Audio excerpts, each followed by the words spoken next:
আমার দিদির বিচার চাই, বিচার চাই, বিচার চাই। আমার দিদির বিচার চাই, বিচার চাই, বিচার চাই। নিরাপত্তার অধিকার মরবে না আর ডাক্তার কর্তৃপক্ষ জবাব চাই, জবাব দাও, জবাব চাই, জবাব দাও। নিরাপত্তার অধিকার মরবে না আর ডাক্তার কর্তৃপক্ষ জবাব চাই, জবাব দাও, জবাব চাই, জবাব দাও। আর্চিকরের কর্তৃপক্ষ ঠিক ঠিক ঠিক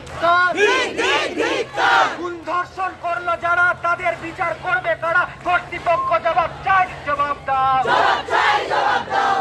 ধর্ষণ করলো যারা তাদের বিচার করবে কারা কর্তৃপক্ষ জবাব চাই, জবাব দাও, জবাব চাই, জবাব দাও। কেন প্রশাসন জবাব চাই, জবাব দাও, জবাব চাই, জবাব দাও। পলাতক বর্বরদের সুরক্ষা দিচ্ছ কেন প্রশাসন জবাব চাই, জবাব দাও, জবাব চাই, জবাব দাও। কর্তৃপক্ষ জবাব চাই, জবাব দাও, জবাব চাই, জবাব দাও। যারা দিদি প্রাণ তারাই জবাব চাই, জবাব দাও।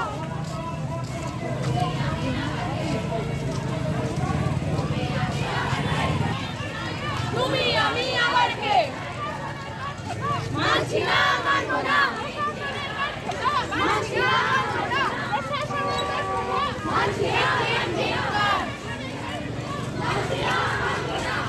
ঠিক ঠিক ঠিক কাজ।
দেখলাম যে আপনারা সভা বন্ধ করে তাদেরকে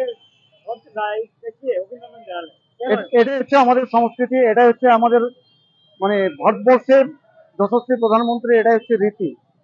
যেখানে একটা পশ্চিমবাংলার একজন কন্যা তিনি আমাদের কাছে বিচার পাচ্ছে না, তিনি তার কর্তব্যে রত থাকা অবস্থায় মানুষের প্রাণ বাঁচাচ্ছেন। সেই আমাদের ফুটফুটে কন্যাসম একজন লেডি ডাক্তার, তার প্রাণ চলে গেল আরজিকর হসপিটালের ভিতরেই। তার কি দোষ ছিল, কি অপরাধ ছিল? তার জন্য আজকে সারা বাংলা দিকে দেখে দেখুন কত কাল রাত্রিতে সারা মায়েরা বসেছে। আজকে এই বাঁকুড়া মেডিকেল কলেজের সমস্ত স্টাফ, নার্স থেকে শুরু করে সমস্ত কর্মীরা তারা আজকে রাস্তায় নেমে গেছে। আমি স্বাগত জানালাম তাদেরকে, আমরা এখান থেকে তাদেরকে স্বাগত জানালাম আমাদের এই কার্যক্রম বন্ধ করে। তার যথোপযুক্ত তারপরে অত্যাচার করে তাকে মেরে দেওয়া হলো এবং প্রমাণ লোপাটের জন্য পশ্চিমবাংলার মুখ্যমন্ত্রী তিনি সচেষ্ট হয়ে গেছেন। প্রিন্সিপালকে সব রাতারাতি সরিয়ে দেওয়া হচ্ছে। কিসের জন্য হচ্ছে রাতারাতি? যেখানে তার প্রমাণগুলো হবে, প্রমাণ লোপাট করার জন্য সেই জায়গাগুলোতে কনস্ট্রাকশন ভাঙাভাঙির কাজ চলছে। কেন হবে এটা? এখানে পরিষ্কার প্রমাণ হয়ে যাচ্ছে, সারা ভারতবর্ষ নয় সারা বিশ্বের জনগণ আজকে বুঝতে পেরে গেছে, যার জন্য আজকে সারা বিশ্ব তোলপাড় হয়েছে। দিনের পর দিন এটা চলতে পারে না, এটা শেষ হওয়ার দরকার আছে।